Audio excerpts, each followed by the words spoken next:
Good morning everyone. Welcome to Vishwesh Physics classes. We have to discuss today topic conservation law. Conservation law of baryon number and conservation of isospin. तो इसके जो previous वाले law थे लगभग अपन 5 law अपन इससे जो previous वाले class है उसमें स्टडी कर चुके हैं। आज अपन जो देखने वाले हैं conservation of baryon number and conservation of isospin. तो अपन डिस्कस करेंगे कि कंजर्वेशन ऑफ बेरियन नंबर का कंजर्वेशन कैसे होता है, बेरियन नंबर क्या क्या होते हैं। फिर आता है अपने पास कंजर्वेशन आइसोस्पिन। तो इन दो लॉ को आज डिस्कस करने वाले हैं। तो फर्स्ट चलते हैं अपन कंजर्वेशन ऑफ बेरियन नंबर। देखो फर्स्ट है अपने पास कंजर्वेशन ऑफ बेरियन नंबर, जिसे अपन हिंदी में भी बोलते हैं बेरियन नंबर का संरक्षण। क्या बोलते हैं हिंदी में? बेरियन नंबर का संरक्षण। तो देखो ये भी इसमें बोला जाता है, हिंदी में बोला जाता है बेरियन नंबर का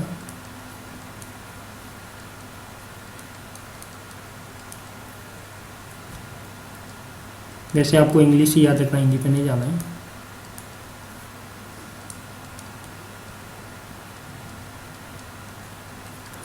अब अपन देखते हैं कि बेरियन नंबर में अपन को क्या क्या ध्यान रखना है। तो फर्स्ट पॉइंट तो आपका वही है जो सभी रिएक्शन में था कि according to this rule before any interaction of elementary particle and after the interaction of remain same. यानी जो भी बेरियन नंबर होगा before the interaction and after the interaction उसकी वैल्यू क्या रहेगी? सेम रहेगी। तो जो भी अपने पास बेरियन नंबर होगा उसकी वैल्यू क्या रहनी चाहिए? सेम रहनी चाहिए बिफोर द इंट्रैक्शन और after the interaction. Second point कहता है कि जितने भी बेरियंस होते हैं क्या होते हैं? जितने भी बेरियंस होते हैं वो क्या होते हैं? फर्मियन होते हैं। जितने भी बेरियंस होंगे वो सारे के सारे क्या होंगे? फर्मियन होंगे। अपन ने देखा था कि अपने पास अपन ने डिस्कस किए थे कुछ क्लासिफिकेशन। तो जिसमें अपन ने लिया था यहाँ पे फर्स्ट लिया था अपने पास एलिमेंट्री पार्टिकल, एक साइड लिया था अपन ने पास हेड्रॉन्स। क्या लिया था अपन ने पास? हेड्रॉन्स।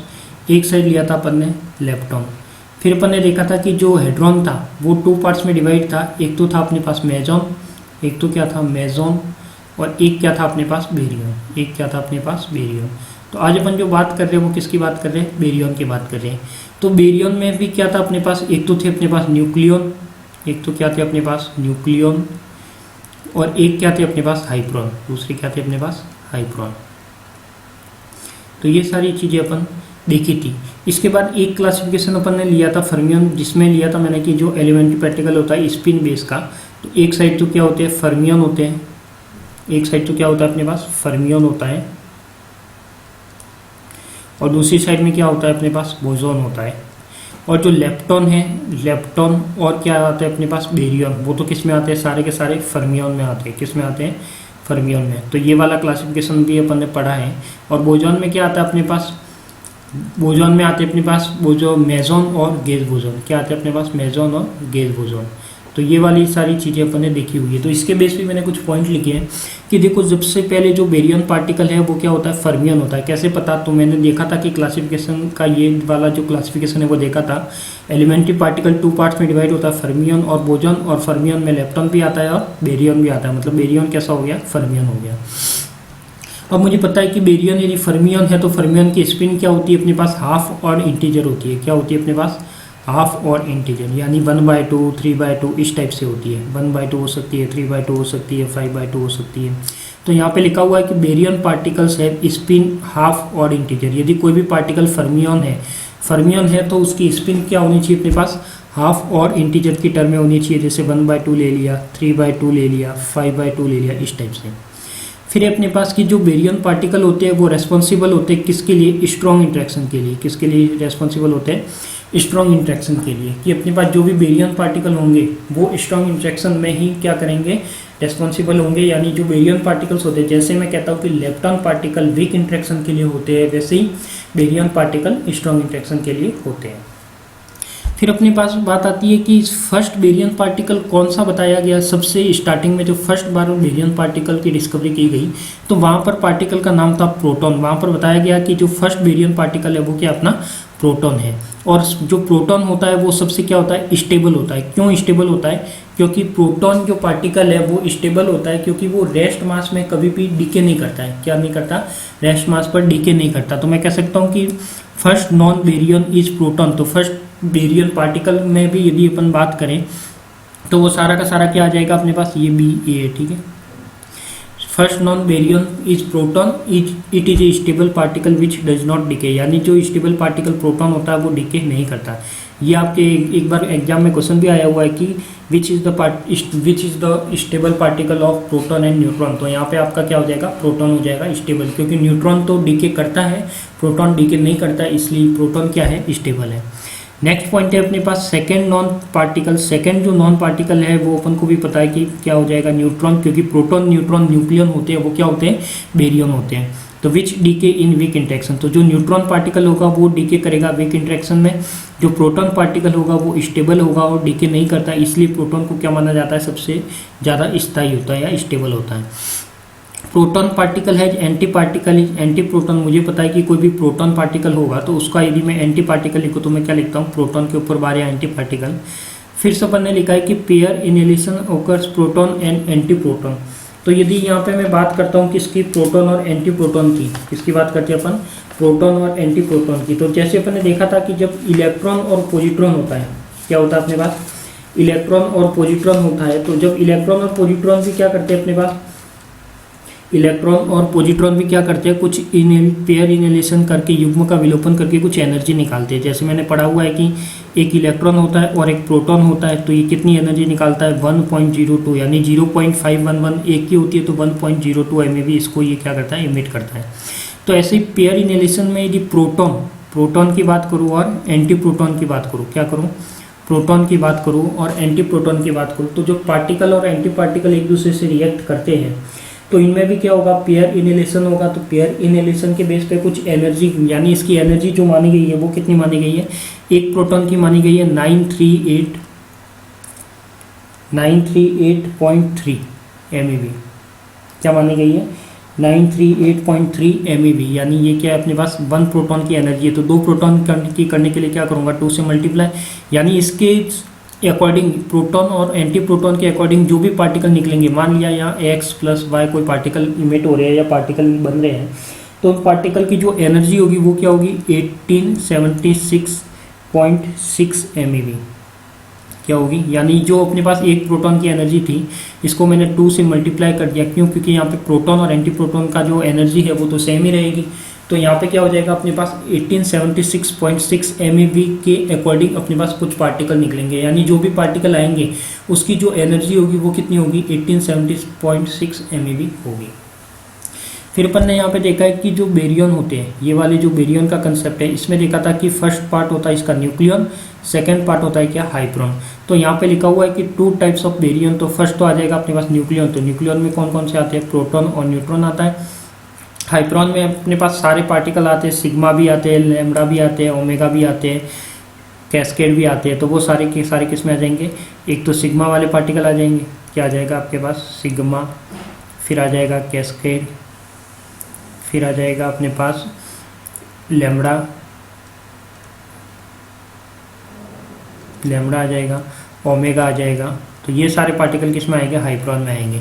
इन दोनों का मैंने कुछ डिफरेंस भी बताया ताकि जो हाइड्रोन पार्टिकल का मास होता है, मास ऑफ हाइड्रोन पार्टिकल वो ज़्यादा होता है मास ऑफ न्यूट्रॉन पार्टिकल से, इसलिए इनको 2 सीरीज में अलग अलग किया गया है, ठीक है। फिर अपने पास है कि जितने भी बेरियन पार्टिकल होते हैं उनका जो बेरियन नंबर होता है वो 1 होता है। तो जब तक अपन बेरियन नंबर नहीं लेंगे तो चेक कैसे करेंगे कि किसका 1 है और किसका -1 है। तो देखो इसमें एक पॉइंट ये है कि कोई भी रिएक्शन में यदि मुझे कंजर्व कराना है बेरियन नंबर, तो उसके लिए मुझे पहले ये पता होना चाहिए कि बेरियन होता कौन कौन सा है। तो मुझे पता है कि जो बेरियन होता है, यदि मेजॉन और लेप्टॉन बेरियन नहीं होते, क्या है, मेजॉन और लेप्टॉन बेरियन नहीं होते, उसके अलावा जो भी पार्टिकल है वो सारे के सारे क्या है, बेरियन है। तो मैं एक बार सारे आपके सामने पार्टिकल लिख लेता हूँ कि कौन कौन से हैं। तो मैं कह सकता हूँ कि यहाँ यदि मैं पार्टिकल की बात करूँ तो यहाँ पे क्या आ जाएगा अपने पास, एक तो आ जाएगा अपने पास प्रोटॉन, एक आ जाएगा न्यूट्रॉन। मुझे पता है कि ये न्यूक्लियन है वो क्या होते हैं, बेरियन होते हैं। फिर आ जाएगा अपने पास यदि मैं हाइड्रोन की बात करूँ तो हाइड्रोन में क्या आ जाएगा, एक तो सिग्मा प्लस जिसमें ट्रिपलेट होता है, सिग्मा नॉट, सिग्मा प्लस और सिग्मा माइनस। एक हो जाएगा अपने पास क्या, फिर हो जाएगा अपने पास कैस्केड माइनस और कैस्केड नॉट। फिर हो जाएगा अपने पास क्या, कैस्केड के बाद हो जाएगा अपने पास ओमेगा, तो ये हो जाएगा ओमेगा। फिर हो जाएगा लैम्बडा नॉट, या फिर इसको मैं ऐसे भी लिख सकता हूँ लैम्बडा नॉट। फिर हो जाएगा अपने पास क्या, सिग्मा हो गया, इसके बाद आ जाएगा डेल्टा। इसमें डेल्टा एक रेजोनेंस पार्टिकल होते हैं, तो जिसको मैं लिख सकता हूँ del plus plus del plus del naught, इस तरह से ये सारे पार्टिकल लिख सकता हूँ। ठीक है, तो ध्यान रखना कि इसमें कुछ रेजोनेंस पार्टिकल है, उसकी वैल्यू कुछ बेरियन नंबर में चेंज होगी, बाकी सबकी वही है। यदि मैं इन पार्टिकल की बात करूँ, ये जो पार्टिकल मैंने लिखे proton, neutron, sigma plus sigma not, cascade, minus, not, omega, lambda, तो मैं कह सकता हूँ कि एक तो मेजॉन पार्टिकल इसमें नहीं है। मेजॉन में कौन कौन से पार्टिकल आते हैं? पायोन्स, कायोन्स और ईटा। तो मैं कह सकता हूँ कि मेजॉन पार्टिकल और लेप्टॉन पार्टिकल बेरियन नंबर नहीं होते। इसका मतलब इसके अलावा जो भी नंबर है वो सारे के सारे क्या है? बेरियन। तो इसके लिए जो बेरियन नंबर होगा वो बी की वैल्यू क्या होगी? ऑलवेज 1 होगी। कौन सी? इन पार्टिकल के लिए। अब यदि मैं कहता हूँ कि रेजोनेंस पार्टिकल की बात करता हूँ, किसकी बात करता हूँ? रेजोनेंस पार्टिकल की। तो रेजोनेंस पार्टिकल क्या है अपने पास? ये वाले जो है वो है रेजोनेंस पार्टिकल, और इनकी जो वैल्यू रहती है वो बी की वैल्यू कितनी रहती है अपने पास? 3/2। तो मैं कह सकता हूँ कि इनकी वैल्यू क्या रहेगी? 3/2। ठीक है, तो ये रेजोनेंस जिसे डेल्टा के नाम से अपन जानते हैं, डेल्टा पार्टिकल होते हैं, इनके बेरियन नंबर 3/2 रहते हैं। नॉर्मल जो जितने भी बेरियन हैं उनके लिए, सारे पार्टिकल के लिए क्या रहते हैं? 1 रहते हैं। ठीक है, तो ये रेजोनेंस पार्टिकल में आते हैं, होते बेरियन ही है, बट इसकी वैल्यू अलग है, तो ये थोड़ा ध्यान में रखना। फिर अपन कह सकते हैं कि यदि मेरे पास एंटी पार्टिकल आ जाए, तो एंटी पार्टिकल आ जाए तो अपने पास बेरियन नंबर चेंज होगा। तो वो क्या होगा अपने पास? जिसमें प्रोटॉन था, प्रोटॉन की जगह p बार आ जाए, न्यूट्रॉन की जगह न्यूट्रॉन बार आ जाए, सिग्मा प्लस बार आ जाए, सिग्मा नॉट बार आ जाए, सिग्मा माइनस बार आ जाए, या फिर आ जाए अपने पास कैस्केडे प्लस आ जाए, या कैस्केडे नॉट बार आ जाए, या ओमेगा प्लस या ओमेगा माइनस बार आ जाए, या लेमडा नॉट का बार आ जाए। तो ये सारी जो वैल्यू होती है, इसमें बेरियन नंबर क्या हो जाएगा अपने पास? b इज इक्वल टू, इसमें बेरियन नंबर हो जाएगा b इज इक्वल टू -1। तो जहाँ पर अपने पास एंटी पार्टिकल की बात होगी, वहाँ पर अपन बेरियन नंबर कितना लेंगे? -1 लेंगे। और यदि रेजोनेंस पार्टिकल आ जाते हैं, क्या आ जाते हैं अपने पास? Resonance particle. रेजोनेंस पार्टिकल जो अपने पास डेल्टा वाले हैं, तो यदि वो आ जाते हैं, यानी मैं आ गया डेल प्लस प्लस था, इसका बार ले लो या डेल माइनस ले लो, इस टाइप से ये एंटी पार्टिकल हो सकते हैं। ये डेल 0 हो गया, ये डेल, अपने उल्टा लिख दिया। डेल जो पार्टिकल होते हैं उसको इस टाइप से लिखते हैं, ऊपर तो सही लिखा है।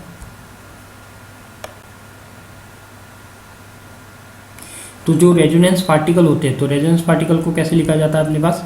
इस टाइप से। तो उसकी वैल्यू बेरियन नंबर के लिए क्या हो जाएगी? 3/2। यानी ये क्या हो जाएगा? डेल प्लस प्लस का बार, फिर हो जाएगा अपने पास डेल माइनस, फिर डेल नॉट बार और डेल प्लस, इस टाइप से। तो ये सारे के सारी वैल्यू देंगे, वो क्या देंगे? b is equal to -3/2। तो अपन को ध्यान रखना है कि यदि कोई पार्टिकल है, पार्टिकल के लिए बेरियन नंबर अलग होता है, और एंटी पार्टिकल के लिए क्या होता है? बेरियन नंबर चेंज होता है। तो ये तो अपने पास था क्या? बेरियन से रिलेटेड कंप्लीट डिस्कशन किया अपन ने कि बेरियन क्या होता है, बेरियन से अपन क्या डिस्कशन निकाल सकते हैं, वो सारी चीज़ें देखी है। फिर अपन देखते हैं कि जो बेरियन नंबर होता है, इसके कुछ रिएक्शन देखते हैं कि इसको कैसे कंजर्व कराते हैं। तो अपन फर्स्ट रिएक्शन लेते हैं बेरियन नंबर के लिए। तो मैं एक रिएक्शन लेता हूँ, जस्ट एक एग्जांपल। देखो, बेरियन में सबसे पहले हमने प्रोटॉन न्यूट्रॉन को डिस्कस किया है, फिर बेरियन नंबर को डिस्कस किया। ये सारी चीज़ें आपको ध्यान में रखनी है, ठीक है।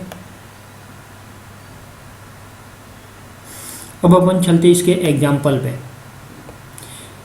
जैसे मैंने ले लिया कोई भी एग्जाम्पल, किसकी बात करते हैं? कोई रिएक्शन की बात करते हैं। तो देखो, फर्स्ट एग्जांपल मैं लेता हूँ। फर्स्ट ले लिया अपन ने पास की लेमडा नॉट, वो है जो क्या बना रहा है? प्रोटॉन प्लस क्या बना रहा है? Pi minus. ये अपने पास एक रिएक्शन है। अब मुझे इसमें यदि क्या करवाना है? बेरियन नंबर कंजर्व करवाना है। बेरियन कंजर्व कराने का मतलब है मेरे पास क्या आएगा? सिग्मा बी का वैल्यू क्या आनी चाहिए? 0, यानी समेशन बी 0 आना चाहिए। ठीक है, बेरियन नंबर को मैं कैपिटल बी से डिनोट करता हूँ। तो पहले तो इसका बेरियन नंबर देखो, मुझे पता है कि पायोन्स, कायोन्स और ईटा, और एक आता है अपने पास लेप्टॉन पार्टिकल। एक क्या आता है? Lepton particle. ये यदि कोई भी पार्टिकल होते हैं, ये अपन बेरियन नहीं होते, और जो बेरियन नहीं होते उसमें बी की वैल्यू क्या लेनी है अपन को? 0 लेनी है। जो पार्टिकल बेरियन है उसके लिए बी की वैल्यू 1 लेनी है, और जो एंटी पार्टिकल है उसके लिए -1 लेनी है। तो ये एग्जाम्पल है, ये है अपने पास लेमडा। मुझे पता है कि लेमडा एक हाइप्रोन पार्टिकल है, और हाइप्रोन पार्टिकल बेरियन होता है। क्लासिफिकेशन से भी आपने यदि सारे पार्टिकल याद होंगे तो आपको पता होगा कि ये बेरियन पार्टिकल है, हाइप्रोन होता है, और हाइप्रोन बेरियन में ही आता है। तो इसकी वैल्यू तो अपन क्या लेंगे? +1 लेंगे। किसके इक्वल होगा, ये प्रोटॉन की वैल्यू कितनी है, प्रोटॉन भी एक बेरियर नंबर है तो इसका भी +1 हो जाएगा। पाई माइनस ये क्या है, मेजॉन है, मेजॉन के लिए ये क्या हो जाएगा 0, यानी मैं लिख सकता हूँ कि summation B is equal to क्या हो जाएगा 0। तो ये रिएक्शन तो बेरियर नंबर के लिए क्या है, वैलिड है, तो मैं लिख सकता हूँ कि ये रिएक्शन बेरियर नंबर के लिए क्या है, वैलिड है। तो इस टाइप से और भी कोई रिएक्शन या और भी कोई आप एग्जांपल लिख सकते हो। तो इस रिएक्शन में तो मैंने बोल दिया कि ये क्या करेगा, अपने पास रिएक्शन को वैलिड करेगा, तो लिख सकते हैं कि ये रिएक्शन में क्या है, वैलिड है। फिर अपन देखते हैं सेकेंड नंबर, सेकेंड कोई रिएक्शन देखते हैं, वो ले ली मैंने क्या, लैम्डा नॉट, यहाँ पे ले लिया प्रोटॉन की जगह प्रोटॉन बार और प्लस ले लिया पाई प्लस। अब इसमें भी देखो लैम्डा नॉट कोई बेरियर नंबर है, ब्राउन पार्टिकल है तो बेरियर नंबर्स हैं।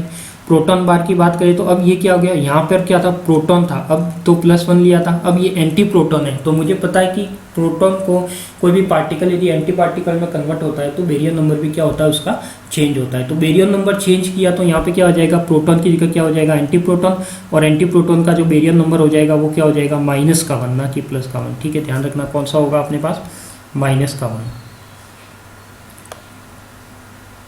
तो यहाँ पे क्या आ जाएगा अपने पास, -1 आ जाएगा, तो मैं लिख सकता हूँ कि यहाँ पे क्या हो जाएगा अपने पास -1। फिर क्या आ जाएगा अपने पास, पाई प्लस क्या होता है, पायन्स मेजॉन पार्टिकल होते हैं तो इसकी वैल्यू वही 0। तो मैं कह सकता हूँ कि देखो यहाँ पे +1 है और यहाँ पे -1 है, यानी summation B not equal to 0, क्या हो जाएगा, summation B not equal to 0। तो मैं कह सकता हूँ कि ये रिएक्शन वैलिड नहीं है, और ये रिएक्शन वैलिड नहीं है इसका मतलब ये रिएक्शन यहाँ पे क्या है, पॉसिबल है ही नहीं। क्यों, क्योंकि जिसमें इलेक्ट्रिक चार्ज बेरियर नंबर यदि पॉसिबल नहीं होती तो वो रिएक्शन पॉसिबल नहीं होती। एक और एग्जांपल लेते हैं थर्ड, जैसे मैंने ले लिया पाई प्लस ले लिया न्यूट्रॉन, फिर ले लिया अपन ने K0 और K प्लस, क्या ले लिया, K0 और K प्लस, दोनों K0 नहीं है, एक K प्लस है। ठीक है, अब मैं कहता हूँ कि यहाँ पे अपन को बेरियर नंबर चेक करना है, तो मुझे पता है कि पायन्स का बेरियर नंबर मेजॉन पार्टिकल होता है, पायन्स का सीटा का बेरियर नंबर 0 होता है। न्यूक्लियन है, न्यूट्रॉन है, तो इसका मतलब न्यूक्लियन है तो इसका बेरियर नंबर +1 होगा। इसमें K0 है तो पायन्स, कायन्स और ईटा सभी का बेरियर नंबर 0 होता है, तो ये भी क्या होगा, 0 + 0। मतलब मैं कह सकता हूँ कि समेशन बी क्या होगा, नॉट इक्वल टू 0। तो इसमें भी क्या आएगा, summation B is equal to not equal to 0। तो इस टाइप से आप कोई भी रिएक्शन लेके सारी वैल्यू अपन इसको चेक कर सकते हैं कि ये वैल्यू क्या क्या आएगी। ठीक है, तो ये तो अपन ने बात की किसकी, बेरियन नंबर की। तो आपने बेरियन को कंजर्व कराना सीख लिया होगा, कोई भी रिएक्शन आए तो बेरियन नंबर लेके अपन उसको कंजर्व करा सकते हैं। अब अपन आगे बढ़ते हैं, नेक्स्ट डिस्कस करते हैं जो इम्पोर्टेंट लॉ है वो है अपने पास कंजर्वेशन ऑफ आइसोस्पिन। नेक्स्ट है अपने पास कंजर्वेशन ऑफ आइसोस्पिन, तो ये भी बहुत इंपॉर्टेंट है। कंजर्वेशन ऑफ आइसोस्पिन का मीनिंग क्या है कि ये भी रूल तो वही कहता है कि according to this rule before any interaction और आफ्टर द इंट्रैक्शन जो अपने पास आइसोस्पिन की वैल्यू रहेगी वो क्या रहेगी, रिमेंस द सेम रहेगी। ठीक है, बट इसमें थोड़ा सा कंसेप्ट चेंज है, वो देखेंगे। पहले तो ये कि ये आइसोस्पिन है क्या। आइसोस्पिन कोई फिजिकल क्वांटिटी नहीं है, अपन को पता है। आइसोस्पिन एक क्वांटम नंबर है। क्या है अपने पास, एक क्वांटम नंबर है। और इसको क्यों डेवलप किया गया, क्या जरूरत पड़ी इसकी, क्यों नीड हुई इसकी, तो मुझे पता है कि जैसे मैंने ले लिया कि प्रोटॉन और न्यूट्रॉन क्या है आपके पास, प्रोटॉन न्यूट्रॉन में मान सकता हूँ कि एक जैसे पार्टिकल है, एक जैसी प्रॉपर्टी भी रखते हैं, कुछ प्रॉपर्टी है जो इसकी क्या है, सिमिलर है। तो मुझे प्रोटॉन न्यूट्रॉन को अलग अलग करना है। क्या करना है, मुझे प्रोटॉन न्यूट्रॉन को डिफरेंट करना है। तो डिफरेंट करने के लिए उन्होंने क्या लिया, एक आइसोस्पिन के लिए क्वांटम नंबर को डेवलप किया। तो कुछ भी आइडेंटिकल पार्टिकल होते हैं उसको यदि अपन डिफरेंट करते हैं तो डिफरेंट करने के लिए एक क्वांटम नंबर डेवलप किया गया जिसे क्या बोला गया, आइसोस्पिन क्वांटम नंबर। तो देखो this quantum number was developed to separate some identical particle. तो जो भी आइडेंटिकल पार्टिकल होते हैं उसको सेपरेट करने के लिए जो डेवलप किया गया है वही क्या है, अपने पास आइसोस्पिन क्वांटम नंबर है, जिसको अपन कैपिटल आई से क्या करते हैं, डिनोट करते हैं। ठीक है, अब जितने भी अपने पास पार्टिकल है उन पार्टिकल का आई निकाला कैसे जाए, कैसे निकालते हैं वो आई, तो वो अपन को यहाँ पे देखना है। तो सबसे पहले मैं बात करता हूँ कि अपने पास एक फॉर्मूला आता है आई निकालने के लिए, 2i + 1 = मल्टीप्लिसिटी।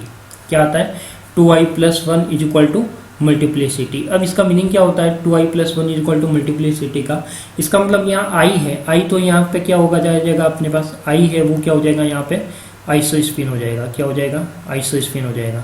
तो सबसे पहले मैं एक एक पार्टिकल के निकाल के आपको बताऊंगा कि कैसे आइसोस्पिन निकाली जाती है या आई निकाला जाता है। फर्स्ट बात करते हैं सिंगलेट की। फर्स्ट किसकी बात करते हैं? सिंगलेट पार्टिकल्स की। और सिंगलेट में मुझे पता है कि कौन कौन से पार्टिकल होते हैं। एक तो ईटा होता है, एक ओमेगा होता है और एक लैम्बडा होता है। ईटा है, ईटा अपने पास मेजॉन है, ओमेगा और लैम्बडा है वो क्या है अपने पास?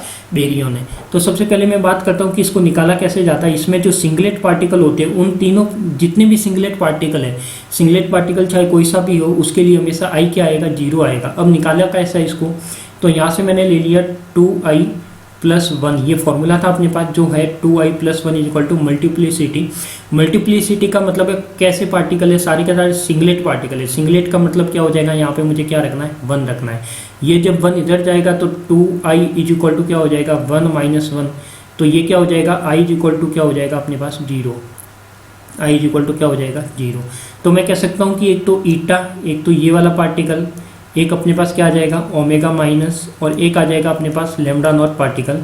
तो इन सभी के लिए जो आई आएगा वो अपने पास क्या आएगा? 0 आएगा। इन सभी के लिए जो आई आएगा वो क्या आएगा? 0 आएगा। क्लियर? फिर अपन बात करते हैं डबलेट पार्टिकल की, यानी मल्टीप्लिसिटी क्या हो जाए? डबलेट हो जाए। यानी इसमें भी मैं कौन कौन से पार्टिकल आएंगे? एक तो न्यूक्लियंस आ जाएंगे जो क्या होता है? प्रोटॉन न्यूट्रॉन्स होता है। एक कायंस होता है, ये क्या होता है? KO नहीं है, ये KA है। कायंस होता है। तो एक हो जाएगा कायंस और एक हो जाएगा अपने पास कैस्केड। ठीक है, तो बूस की वैल्यू क्या होनी चाहिए? i is equal to 1/2। अब ये i is equal to 1/2 doublet particle, जो भी डबलेट पार्टिकल होते हैं उन सारों में जो i की वैल्यू आती है वो कितनी आती है? 1/2 आती है। कैसे आती है? तो मैंने लिख लिया कि 2i प्लस 1। अब मल्टीप्लिसिटी कितनी है इसकी? डबलेट पार्टिकल का मतलब कितनी है? 2 है। यानी ये क्या हो जाएगा? 2i is equal to 2 minus का 1, यानी i is equal to 2 minus का 1 और 1/2। तो जिसके लिए जो भी डबलेट पार्टिकल है, डबलेट पार्टिकल के लिए सारों में i की वैल्यू क्या आएगी? 1/2 आएगी। अब यदि मैं न्यूक्लियन की बात करता हूँ, न्यूक्लियन की बात करता हूँ तो मुझे पता है कि न्यूक्लियन में 2 पार्टिकल आते हैं। एक तो प्रोटॉन आता है और एक क्या आता है? न्यूट्रॉन आता है। तो प्रोटॉन न्यूट्रॉन के लिए भी i की वैल्यू कितनी हो जाएगी अपने पास? 1/2, और इसकी भी वैल्यू कितनी? 1/2। ऐसे का ऐसे कायंस आता है तो K प्लस आता है और K नॉट आता है। तो इसके लिए भी जो i की वैल्यू होगी दोनों के लिए वो क्या होगी? 1/2। ऐसे ही अपने पास कैस्केड आता है, क्या आता है? कैस्केड आता है, E नॉट आता है और E माइनस आता है। तो इसके लिए भी वैल्यू क्या हो जाएगी? i is equal to 1/2। यानी जितने भी डबलेट पार्टिकल है, सिंगलेट पार्टिकल के लिए i 0 आएगा ऑलवेज, डबलेट पार्टिकल के लिए i 1/2 आएगा। फिर यदि अपन ट्रिपलेट पार्टिकल की बात करते हैं तो ट्रिपलेट पार्टिकल में भी फॉर्मूला तो यही अप्लाई होगा 2i प्लस 1, बस मल्टीप्लिसिटी चेंज हो जाएगी। तो यहाँ पे क्या हो जाएगा अपने पास? 2i प्लस क्या हो जाएगा? 1 इज इक्वल टू क्या हो जाएगा? 3। ट्रिपलेट पार्टिकल है तो 3, तो i इज इक्वल टू क्या हो जाएगा? 3 माइनस 1/2। तो ये हो जाएगा अपने पास कौन सा? i इज इक्वल टू 2/2 क्या? 1। i इज इक्वल टू क्या आ जाएगा? 2/2 1। यानी मैं लिख सकता हूँ कि जो ट्रिपलेट पार्टिकल है, क्या है अपने पास? ट्रिपलेट पार्टिकल है, उसकी जो i होता है, जो आइसोस्पिन होगी वो क्या होगी? सभी के लिए 1 होगी। अब ट्रिपलेट पार्टिकल कौन कौन से पड़े हैं? तो अपन ने हाइप्रोन में एक तो होती है मेजॉन, जो पायोन्स होता है वो तो क्या होता है? मेजॉन्स होता है। सिग्मा होता है, वो बेरियन भी है और हाइप्रोन भी है। तो इसमें अपन ने देखा है कि एक तो पाई प्लस, पाई नॉट और पाई माइनस, इन तीनों पार्टिकल के लिए अपने पास क्या आएगी? अपने पास जो i आएगा वो i क्या आएगा अपने पास? i इज इक्वल टू 1 आएगा। ऐसे यदि मैं बात करता हूँ सिग्मा की, तो सिग्मा क्या आ जाएगा? सिग्मा प्लस, सिग्मा नॉट और सिग्मा माइनस, ये भी ट्रिपलेट पार्टिकल है तो इसके लिए भी i क्या आएगा? 1 आएगा। क्लियर? ये चीज़ अपन ने देखी। फिर मुझे क्या देखना है कि कोई रेजोनेंस पार्टिकल है। क्या है अपने पास? कोई रेजोनेंस पार्टिकल है। और रेजोनेंस पार्टिकल की अपन जो आई निकालते हैं वो कैसे निकालते हैं? रेजोनेंस पार्टिकल में यदि पार्टिकल का नाम लिखो तो यह आता है अपने पास डेल्टा। क्या आता है अपने पास? डेल्टा। और इसमें 4 पार्टिकल होते हैं, del plus plus, del plus, del naught और डेल माइनस। ये 4 पार्टिकल अपन गिनते हैं रेजोनेंस पार्टिकल में। तो इसकी मल्टीप्लिसिटी निकाले तो 2i plus 1 is equal to कितना हो जाएगा? 4। तो ये हो जाएगा कितना अपने पास? 4 माइनस 1 इज इक्वल टू 3/2। तो मैं कह सकता हूँ कि जो भी ये रेजोनेंस पार्टिकल है तो उसके लिए i कितना आ जाएगा अपना? 3/2 आ जाएगा। तो यहाँ से अपन को क्लियर हो गया कि जो देखो सिंगलेट पार्टिकल है, ये क्या था अपने पास? सिंगलेट पार्टिकल था। तो सिंगलेट पार्टिकल के लिए हमेशा i इज इक्वल टू कितना आएगा? 0 आएगा। यदि डबलेट पार्टिकल है तो i इज इक्वल टू कितना आएगा? 1/2। और निकालना भी आपको आना चाहिए, याद ही नहीं रखना, इसको निकालना के लिए फॉर्मूला एक सिंपल सा फॉर्मूला है 2i प्लस 1, वो यूज़ लेना है। तो यहाँ पे क्या हो जाएगा? डबलेट के लिए 1/2, ट्रिपलेट के लिए क्या हो जाएगा? सभी पार्टिकल के लिए 1 हो जाएगा, और रेजोनेंस के लिए क्या हो जाएगा अपने पास? 3/2 हो जाएगा। तो ये क्या हो जाएगा मेरे पास, सारी की सारी आई की वैल्यू हो जाएगी। क्लियर। तो यहाँ पे मैं कह सकता हूँ कि ये सारी की सारी आई की वैल्यू हो सकती है। तो मैं लिख दिया कि ये वाले सारे के सारे क्या थे अपने पास, आइसो स्पिन थे। क्या थे अपने पास, आइसो स्पिन थे। ठीक है, ये वाला सारा क्या था, आइसो स्पिन था। क्लियर। एक अपन ने वहाँ पे गलती की है बेरियन नंबर में शायद, देखो बेरियन नंबर में अपन से कुछ मिस्टेक हुई है।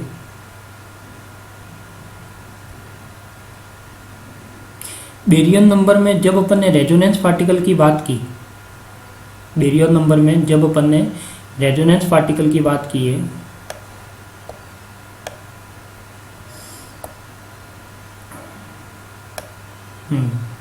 ये जो बेरियन नंबर में अपन ने देखो जो रेजोनेंस पार्टिकल लिखे हैं, क्या लिखे अपन ने, रेजोनेंस पार्टिकल लिखे हैं, तो उसकी वैल्यू क्या होगी अपने पास, ये रेजोनेंस बेरियन में ही आते हैं तो इसकी भी वैल्यू हमेशा 1 ही होगी। ये 3/2 बाई मिस्टेक लिख ली, सॉरी। ध्यान रखना कि जो अपने पास ये रेजोनेंस पार्टिकल है इसकी भी वैल्यू क्या होगी अपने पास, 1 ही होगी। जैसे ये मेरे पास बेरियन, ये भी रेजोनेंस, जो रेजोनेंस पार्टिकल है ये भी बेरियन में ही आते हैं तो इसकी भी वैल्यू क्या लेनी है अपन को, 1 ही लेनी है। ठीक है, 3/2 तो उसकी वो आइसो स्पिन होती है। और यहाँ भी बेरियन नंबर यदि एंटी पार्टिकल लेते हैं तो बेरियन नंबर क्या लेना है अपन को, -1 लेना है। यहाँ पे क्या हो जाएगा, डेल प्लस हो जाएगा या डेल माइनस का बार हो जाएगा। ठीक है, तो इस टाइप से जो बेरियन रेजोनेंस पार्टिकल के जो डेल्टा वाले बेरियन नंबर है, बेरियन पार्टिकल वो भी बेरियन पार्टिकल है तो बेरियन नंबर 1 हो जाएगा। यदि वो तो आइसो स्पिन की बात करते तो ये एक आपने कहीं नोट डाउन किया हो तो इसको सही कर लेना। तो ये क्या हो जाएगा अपने पास, अपन ने आई की वैल्यू निकालनी सीख ली कि आइसो स्पिन की वैल्यू कैसे निकाली जाती है। तो आइसो स्पिन की वैल्यू के बेस पे अपन इसके कुछ एग्जांपल भी देखेंगे अभी कि इसके एग्जांपल कैसे सॉल्व किए जाते हैं। तो फर्स्ट देखते हैं इसके कुछ एग्जांपल की बात करते हैं कि ये सारी जब वैल्यू निकालना सीख गए तो इसको अप्लाई कैसे करेंगे।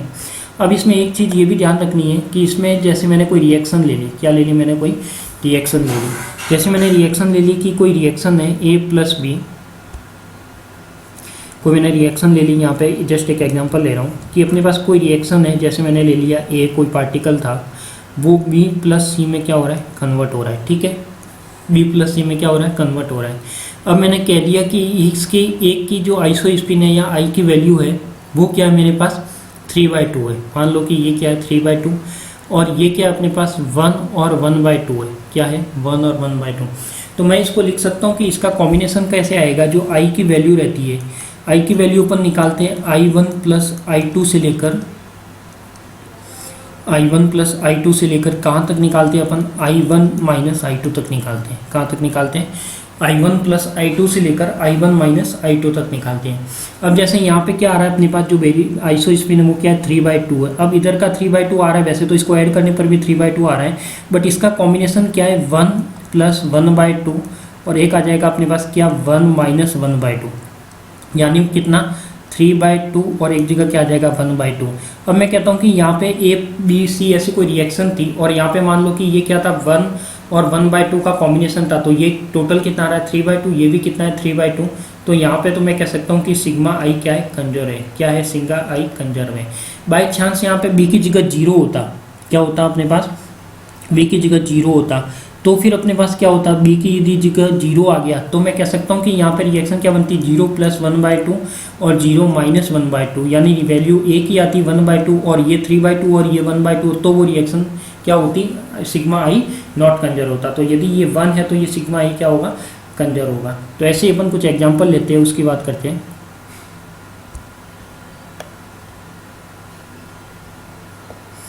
एग्जांपल से आपको ज़्यादा क्लियर हो जाता है ये सारी चीज़ें। तो एग्जांपल लेते हैं अपन, फर्स्ट कोई रिएक्शन लेते हैं एलिमेंट्री पार्टिकल की, उसके बेस पे अपन आइसो स्पिन सीखते हैं कि कैसे फाइंड आउट किया जाता है। जैसे मैंने फर्स्ट मैंने ले ली रिएक्शन, रेजोनेंस पार्टिकल है डेल प्लस, उससे बन रहा है अपने पास एक प्रोटॉन, एक बन रहा है अपने पास पाई नॉट। ठीक है, अब देखो यहाँ पे ये डेल प्लस है, तो डेल प्लस कितना है आपके पास, डेल प्लस की वैल्यू क्या है, रेजोनेंस पार्टिकल है, रेजोनेंस पार्टिकल की मल्टीप्लिसिटी 4 होती है, और मैंने देखा है कि जिसकी मल्टीप्लिसिटी 4 होती है उसकी आई की वैल्यू 3/2 आती है, अभी मैंने ऊपर बताया आपको। तो यहाँ से डेल प्लस की वैल्यू क्या हो जाएगी, 3/2, किसके लिए, आइसो स्पिन के लिए। प्रोटॉन है, प्रोटॉन क्या है अपने पास, डबलेट पार्टिकल है, डबलेट पार्टिकल के लिए क्या आता है ऑलवेज 1/2 आता है, तो ये क्या हो जाएगा 1/2 plus pi not, pi not क्या है अपने पास ट्रिपलेट पार्टिकल है, और ट्रिपलेट पार्टिकल के लिए आई की वैल्यू क्या आती है 1 आती है। अब देखो यहाँ पे ये 1/2 और 1 ऐसे कॉम्बिनेशन है, तो इसको मैं इस तरीके से लिख सकता हूँ कि 1/2 से 1, और यहाँ पे मैं लिख सकता हूँ 1/2 से -1, यानी इसमें देखो 1/2 1 3/2 आता है, 1/2 1 1/2 आता है, यानी दोनों साइड में यदि इन दोनों में से कोई भी वैल्यू हो सकती है, तो जैसे ये मेरे पास कितना था 3/2 था, और ये भी मेरे पास कितना बन रहा है 3/2, तो मैं कह सकता हूँ कि यहाँ पर जो आपका सिग्मा आई है वो क्या है कंजर्व है, सिग्मा आई है वो क्या है अपने पास कंजर्व है। क्लियर। ऐसे ही मैं यदि दूसरी रिएक्शन लेता हूँ, एक दूसरा एग्जाम्पल लेता हूँ, जैसे मैंने ले लिया पाई नॉट, क्या ले लिया मैंने पाई नॉट, और यहाँ पे ले लिया कोई फोटोन, पाई नॉट है जो क्या बनाता है कोई दो फोटोन को डीके करता है, तो मैं लिख सकता हूँ कि यहाँ पे पाई नॉट के लिए जो आई की वैल्यू आती है वो 1 आती है, और फोटोन के लिए मुझे पता है कि क्या आती है 0 आती है। अब चाहे 0 + 0 करो या 0 - 0 करो, आएगा तो 0 ही, इसका मतलब एक साइड तो 1 है एक साइड 0 है, तो यहाँ पे क्या हो जाएगा sigma I not equal to 0, क्या हो जाएगा sigma I not equal to 0, तो ये यहाँ पे सिग्मा आई कंजर्व नहीं हो सकता। थर्ड एग्जाम्पल लेते हैं अपन कि एक तो मेरे पास हो गया कैस्केड नॉट, ये हो जाएगा अपने पास लैम्बडा नॉट प्लस का क्या हो जाएगा गामा, इस टाइप से कोई पार्टिकल है। और मुझे इसमें भी कैस्केड कौन सा डबलेट पार्टिकल होता है, तो डबलेट पार्टिकल के लिए आई की वैल्यू क्या होती है 1/2 होती है, किसके इक्वल होगा यहाँ पे क्या है लैम्बडा नॉट, लैम्बडा नॉट क्या अपने पास सिंगलेट पार्टिकल है, लैम्बडा नॉट क्या था अपने पास सिंगलेट पार्टिकल था, तो मुझे पता है कि सिंगलेट पार्टिकल के लिए जो वैल्यू आती है आई की वो क्या आती है 0, और प्लस ये क्या है 0, तो 0 + 0 से 0 - 0 वैल्यू क्या देगा 0 देगा, तो एक साइड तो 1/2 है और एक साइड कितना है 0, तो वो इक्वल है ही नहीं, इसका मतलब मैं कह सकता हूँ कि सिग्मा आई यहाँ भी कंजर्व नहीं है। तो इस टाइप से अपन को ये सारी चीज़ें सीखनी है। तो ये आपके पास था क्या कंजर्वेशन ऑफ आइसोस्पिन। तो अपन ने 2 लॉ की बात की, फर्स्ट किया अपन ने conservation of baryon number, second किया कंजर्वेशन ऑफ आइसोस्पिन। तो कंजर्वेशन ऑफ बेरियन नंबर में जितने भी पार्टिकल बेरियन होते हैं बेरियन नंबर 1 लेते हैं, एंटी पार्टिकल होते हैं तो बेरियन नंबर -1 लेते हैं। ऐसा ही आइसोस्पिन में यदि कोई सिंगलेट पार्टिकल है आई की वैल्यू 0 होती है, डबलेट है तो 1/2 होती है, ट्रिपलेट है तो 1 होती है, रेजोनेंस पार्टिकल है तो 3/2 होती है। क्लियर। तो ये अपन ने डिस्कस किया है आइसोस्पिन। अब देखो यहाँ पे मैंने कहा था कि ये जो क्वांटम नंबर है क्या था अपने पास, यहाँ पे जो क्वांटम नंबर था देखो यहाँ पे मैंने बताया कि आपको ये जो क्वांटम नंबर है वो डेवलप किया गया आइडेंटिकल पार्टिकल को डिफरेंट करने के लिए या अलग अलग करने के लिए। बट यहाँ पे देखो जैसे प्रोटॉन, यहाँ पे क्या है अपने पास प्रोटॉन है और न्यूट्रॉन है, तो देखो इसमें इन दोनों की यदि मैं वैल्यू की बात करता हूँ तो दोनों के लिए आई तो क्या है अपने पास 1/2 ही आया है, वो चाहे प्रोटॉन के लिए लो चाहे न्यूट्रॉन के लिए लो, तो ये पार्टिकल अलग तो हुए ही नहीं। तो जब ये पार्टिकल अलग नहीं हुए तो इसके लिए एक और नए क्वांटम नंबर को डेवलप किया गया कि ये पार्टिकल एक जैसे तो थे, यानी इसमें क्या किया गया कि जैसे डबलेट पार्टिकल थे तो डबलेट सारे पार्टिकल को डिफरेंट किया गया। क्या किया गया डबलेट, जैसे मैंने कह दिया कि डबलेट में बहुत सारे पार्टिकल आते हैं, क्या आते हैं डबलेट में बहुत सारे पार्टिकल आते हैं, सिंगलेट में बहुत सारे पार्टिकल आते हैं, तो इसमें जैसे प्रोटॉन न्यूट्रॉन है वो एक जैसे पार्टिकल हो जाएंगे डबलेट में, कायन से K+ K0 ये एक जैसे हो जाएंगे, कैस्केड है E0 E- ये एक जैसे हो जाएंगे। तो इन पार्टिकल को यहाँ पे डिफरेंट किया गया कि ये सारे है तो डबलेट, बट आई की वैल्यू के बेस पे मैं इनको क्या कर सकता हूँ अलग अलग कर सकता हूँ, क्योंकि सबके लिए आई की वैल्यू क्या आएगी अलग अलग आएगी। तो मैं कह सकता हूँ कि यहाँ पे ये भी 1/2 था, ये भी 1/2 था, ये भी 1/2 था। अब जैसे ये प्रोटॉन न्यूट्रॉन है, अब ये भी है डबलेट, इसके लिए दोनों के लिए आई की वैल्यू 1/2 है। अब मुझे यदि इनको भी डिफरेंट करना हो कि प्रोटॉन के लिए कुछ अलग करूँ और न्यूट्रॉन के लिए कुछ अलग करूँ, तो वहाँ पर अपने पास एक नए क्वांटम नंबर को डेवलप किया गया जिसे बोला गया कंपोनेंट ऑफ आइसोस्पिन, जिसे अपन बोलते हैं जेड कंपोनेंट ऑफ आइसोस्पिन या थर्ड कंपोनेंट ऑफ आइसोस्पिन। तो उसके अपन नेक्स्ट क्लास में डिस्कस करेंगे, जो 8 नंबर का लो होगा उसको अपन डिस्कस करेंगे। ठीक है, आज के लिए तो इतना ही, मिलते हैं अपन नेक्स्ट क्लास में।